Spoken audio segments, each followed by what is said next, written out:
नमस्कार। आज मैं आप लोगों को एक कंजूस की कहानी सुनाने जा रहा हूँ।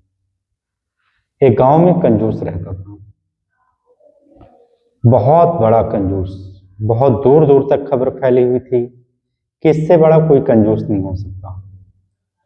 तभी एक खबर फैलती है कि उससे भी बड़ा कंजूस पड़ोस के गांव में रहता है। तो अब इसके मन में जिज्ञासा आती है कि चलो क्यों ना मिल लिया जाए, इतना बड़ा कंजूस है तो हम भी तो देखें हमसे बड़ा कंजूस कौन है। उसका पता पूछता है, पता निकालता है और पड़ोस के गांव में चला जाता है। उसके घर जाता है, दरवाजा खटखटाता है, एक छोटा बच्चा निकल के आता है। तो ये बोलता है कंजूस कि फलाना आदमी कहाँ है। तो बच्चा बोलता है कि वो कहीं बाहर गए हैं, 2-3 दिन में वापस आएंगे मेरे पिताजी। तो कंजूस बोलता है कि मैं उनके लिए भेंट लाया हूं। तो बच्चा बोलता है लाइए, मुझे दे दीजिए, क्या लाए हैं भेंट। उसके बाद वो अपनी डलिया में से 2 सुंदर खरगोश के चित्र निकालता है और दे देता है।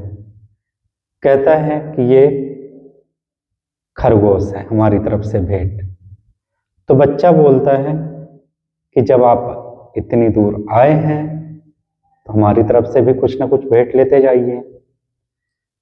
तो बच्चा हवा में 2 आम बनाता है, 2 आम की आकृति हवा में ही बनाता है और उसकी डलिया में रख देता है। कहता है कि लेते जाइए।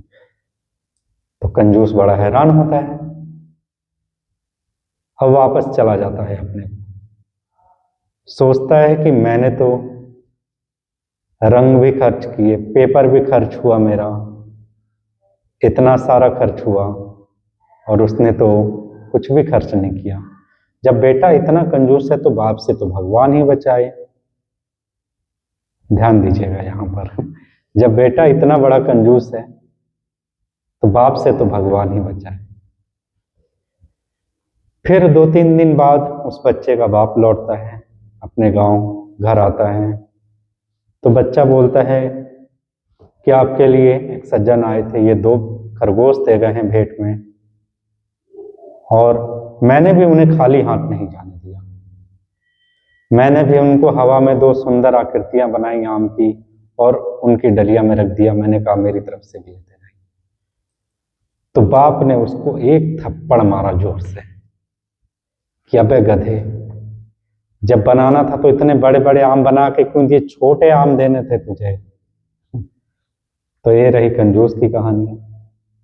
तो आप सोचिए, समझिए इस कहानी से क्या तात्पर्य मिलता है और कमेंट में बताइए इसका क्या तात्पर्य है, इससे क्या सीख मिलती है। मिलते हैं अगली वीडियो में। नमस्कार।